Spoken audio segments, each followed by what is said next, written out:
Senator Claire Moore. Very, very humbling. Thank you so very much for those wise words. I feel a little bit, I feel like an amateur sometimes when especially when Kerry's about.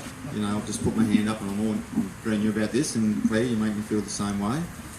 Look, I'm a person that speaks from the heart, probably speaks probably too much from the heart. I suppose I'll start with my personal narrative over the last 2.5 years, if that's all right. So how I got to standing here today. When our friend Campbell Newman came to power, there was a program running across Queensland called Skilling Queenslanders for Work. It was a program helping the most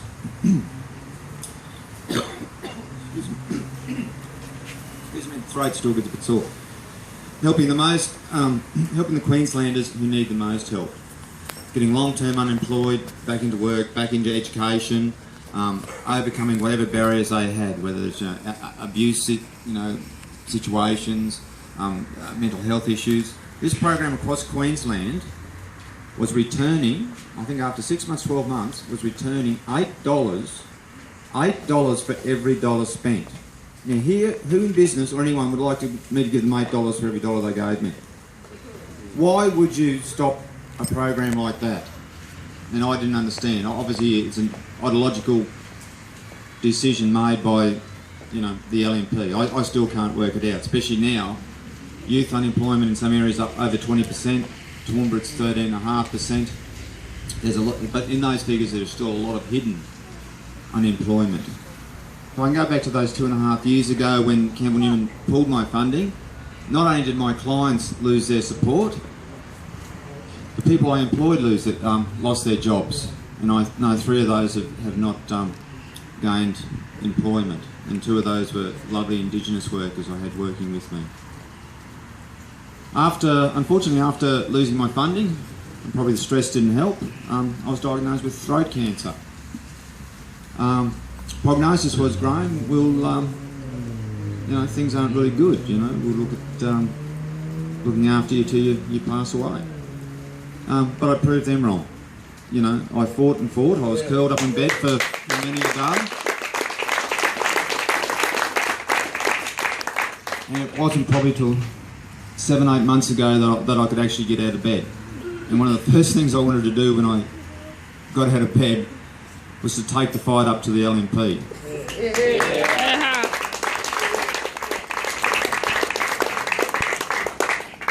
And it's interesting. I put my hand up to run as a candidate. People were saying, Graham, you're too nice a person. You're too honest a person. They'll destroy you. And gladly I could point to someone in Toowoomba North who also had those qualities, who was a great politician and doing well. And that's you, Kerry. So thank you very much. Again. And did I thank you before? Kerry has been a great mentor. He's been able to critique the things I do wrong, which are plenty, but also, he is a great supporter, and without Kerry being there, I don't think I could be standing here today. So again, thank you so very much for everything, Kerry, and I'll be relying on you a lot more over the years. Where do I get up to? Yes, put my hand up to run for Toowoomba South. Toowoomba South branch is quite a new branch. So everybody thought, this is great. We're learning on the run. Everyone is learning on the run. Our campaign committee is learning on the run. But despite all these, I won't call them negatives, but as I said, let's say a bunch of amateurs putting their hands up and going for it, we are actually giving them a run for their money. For all our lack of funding, for all our lack of expertise, we are giving the LNP in Toowoomba South a run for their money. So I think everyone deserves a round of applause. Can I acknowledge Brett, our Toowoomba South president? Tireless worker. I don't know how he does it. He works shift work. He's more at work than not at work. But he's always there and has time when there's a function on or something going, he's there. So can we give Brett a hand of applause? Take the hat around. One thing I've really enjoyed doing is door knocking, meeting all the people in Toowoomba South, and so many people said, wow, no one's ever done this before. You know, even the people, it's interesting. We still have an older population in Toowoomba South, and I've met some lovely people, but some are still hard-wired a particular way. Can I just give an example? I met this lady recently. Unfortunately, she's voting LNP, but she went, as I left, she said, "You were such a nice man, I wish I could vote for you, but my husband would, you know." But that's what we're up against. But in door knocking, what I'm finding is families and people ripped apart. Under this regime, can I use that word? Under this government, people cannot afford to live. Can I give an example of a lady I met this week? Married with adopted child. They're not young, they're in the 40s. Husband works full time. She's recovering from leukemia. During that period they had to sell their house, so they're renting. She works part-time in an aged facility. She actually broke down crying, saying, "Graham, we can't afford to live.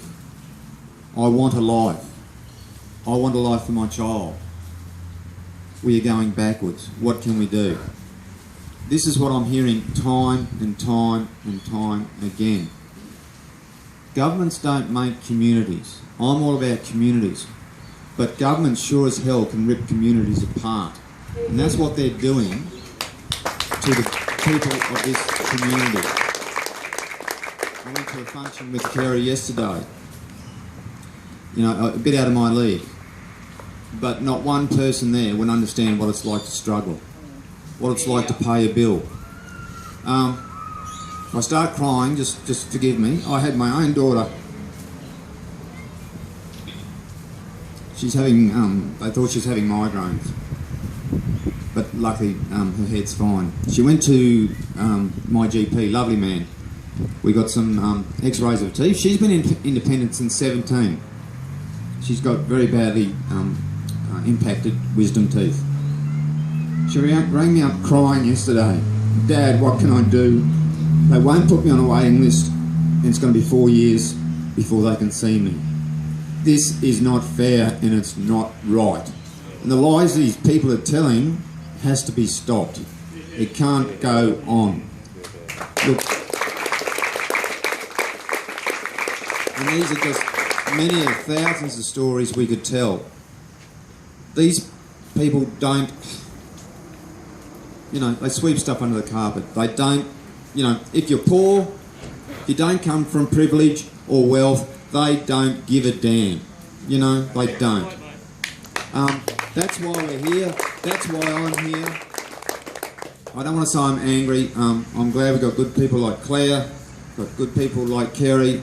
You know, let's take it to them. Thanks very much, guys.